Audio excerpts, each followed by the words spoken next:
नमस्कार, मी राधा स्वागत करते तुमचं राधास मॅजिक किचन या आपल्या यूट्यूब चॅनलवर। तर आज आपण पाहणार आहोत ईश्वरपूर कामेरीचा सुप्रसिद्ध अख्खा मसूर कसा बनवायचा। ढाबा स्टाईल सिक्रेट पद्धत ही आजपर्यंत तुम्हाला कोणीही सांगितली नसेल। तर कसा बनवायचा अख्खा मसूर यासाठी रेसिपी अगदी शेवटपर्यंत नक्की पहा। चला तर मग आजच्या रेसिपीला आपण सुरुवात करूया। तर सर्वात अगोदर इथे मी 1 कप मसुरा पाण्यामध्ये 4 ते 5 तासांसाठी छान असा भिजत ठेवलेला होता। आता भिजवलेला हा मसुरा आपण एका साईडला ठेवून देणार आहोत। यानंतर इथे आपल्याला एक पसरट पॅन घ्यायचा आहे। या पॅनमध्ये 3 ते 4 चमचे तेल घ्यायचे आहे। तेल छान चांगलं कडकडीत गरम झाल्यानंतर यामध्ये आपण एक अर्धा चमचा जिरे घालून घेणार आहोत। जिरे इथे आपल्याला छान असे तडतडून घ्यायचे आहेत। आता एका बाउलमध्ये इथे मी बारीक चिरून घेतलेला कांदा घेतलेला आहे। आता इथे जर तुम्ही 1 कप मसुरा घ्याल तर त्यासाठी 4 कप बारीक चिरून घेतलेले कांदे वापरायचे आहेत। जेवढा मसुरा घ्याल त्याच्या चौपट इथे आपल्याला कांदा यामध्ये वापरायचा आहे। जेवढा तुम्ही मसुरा घ्याल त्याच्या चौपट इथे आपण कांदा वापरलेला आहे। जर तुम्ही 2 वाटी मसुरा घ्याल तर त्याच्या चौपट कांदा आपल्याला या अख्खा मसूरमध्ये घालायचा आहे। आता इथे आपण हा कांदा छान असा परतून घेणार आहोत। जोपर्यंत कांद्याचा हलकासा कलर चेंज होत नाही तोपर्यंत इथे आपण हा कांदा छान असा परतून घेणार आहोत। आता एक 7 ते 8 मिनिटांनंतर पाहू शकता कांद्याचा कलर हा चेंज झालेला आहे आणि याला छान असं पाणी सुटलेलं आहे। आता यामध्ये आपण एक सिक्रेट पदार्थ घालणार आहोत जो तुम्हाला आत्तापर्यंत कोणीही सांगितला नसेल आणि प्रत्येक ढाब्यामध्ये हा सिक्रेट पदार्थ आवर्जून वापरला जातो। तो म्हणजे एक अर्धा चमचा बेकिंग सोडा। आता कांद्यामध्ये इथे आपल्याला हा अर्धा चमचा बेकिंग सोडा घालायचा आहे। ढाबा स्टाईल अख्खा मसूर तयार करताना सोड्याचा वापर हा केला जातो। आता इथे आपण हे चांगलं मिक्स करून घ्यायचं आहे।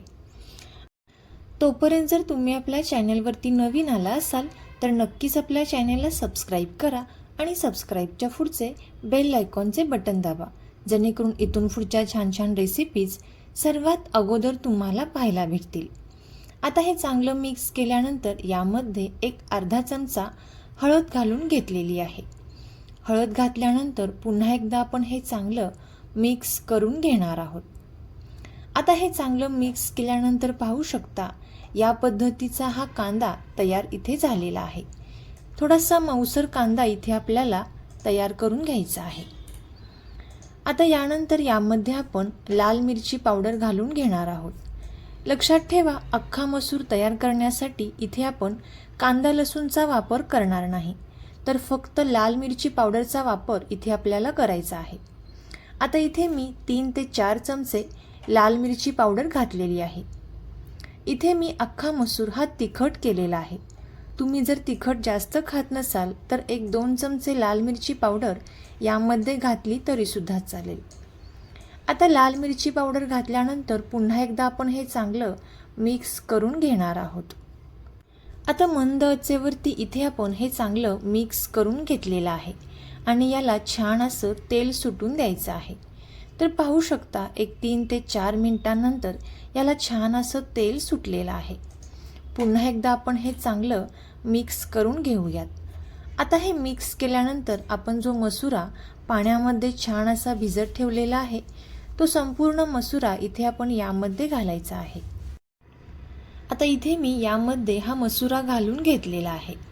मसुरा घातल्यानंतर आपण पुन्हा एकदा हे चांगलं मिक्स करून घेणार आहोत। रेसिपी तुम्ही इथपर्यंत पाहत आलाच आहात तर नक्कीच या रेसिपीला लाईक करा, चॅनेलला सबस्क्राईब करायला अजिबात विसरू नका। आता हे चांगलं मिक्स केल्यानंतर इथे आपण यामध्ये पाणी घालून घेणार आहोत। लक्षात ठेवा सुरुवातीला इथे आपण जास्त पाण्याचा वापर करायचा नाही।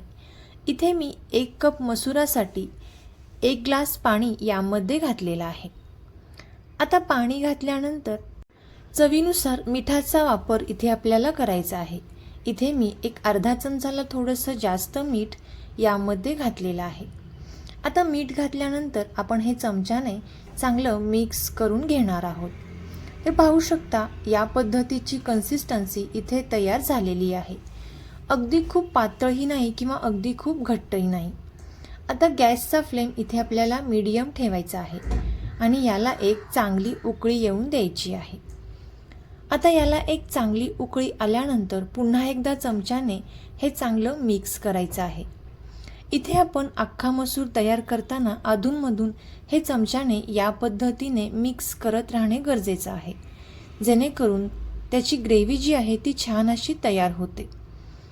आता हे चांगलं मिक्स केल्यानंतर यावरती झाकण ठेवून आपल्याला 20 ते 25 मिनिटांसाठी मंद आचेवरती हा मसुरा छान असा शिजवून घ्यायचा आहे. 20 ते 25 मिनिटांनंतर पाहू शकता, यामधील पाणी जे आहे ते पूर्णपणे आटलेलं आहे आणि मसुरा छान असा शिजलेला आहे. याची ग्रेव्हीसुद्धा छान अशी तयार झालेली आहे आणि मसुरा चेक केला तर हातावर या पद्धतीने फुटतो आहे. याचा अर्थ मसुरा छान असा शिजलेला आहे. तर तुम्हीसुद्धा याच पद्धतीने हा अख्खा मसूर घरी नक्की ट्राय करून पहा आणि कसा झाला ते कमेंट करून नक्की सांगा. तुम्हाला जर ही अख्खा मसूर रेसिपी आवडली असेल तर नक्कीच आपले मित्रमैत्रिणी आणि नातेवाईकांसोबत शेअर करा. चॅनलवरती नवीन आला असाल तर नक्कीच चॅनलला सबस्क्राईब करा आणि सबस्क्राईबच्या पुढचे बेल आयकॉनचे बटन दाबा, जेणेकरून इथून पुढच्या छान छान रेसिपीज तुम्हाला पाहायला भेटतील. थँक्यू.